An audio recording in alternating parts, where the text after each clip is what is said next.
na ang sentro ngayon ng bagyong si Uwan ay nasa layong 95 kilometers northeast ng Virac, Catanduanes. Ito na po ay bahagyang lumalapit dito sa may timog na bahagi or hilagang bahagi ng Bicol Region.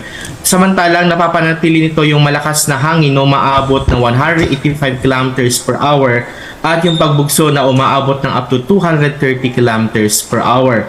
Gumagalaw ngayon pa kanluran, hilagang kanluran ang ating bagyong si Super Typhoon Uwan sa bilis na 30 kilometers per hour.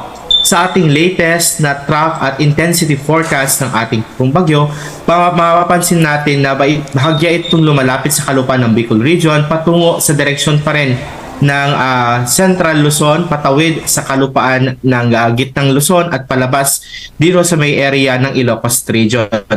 Tinatayang mamayang alas 5 ng hapon, ito ay mamamataan sa layong 125 kilometers east-northeast ng Infanta Quezon. Mapapanatili nito yung kategorya na super typhoon habang gumagalaw pa west-northwest sa bilis na 30 kilometers per hour.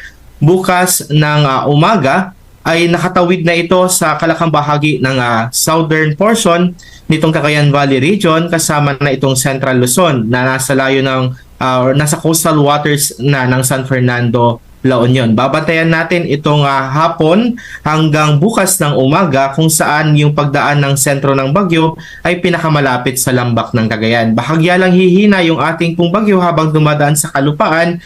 Ngunit Recording in progress. Yung mga epekto ng malakas na ulan, pagbugso ng hangin, kasama rin yung pagbanta ng mga daluyong ng bagyo or storm surges dito sa kalakang bahagi ng silangan ng Luzon.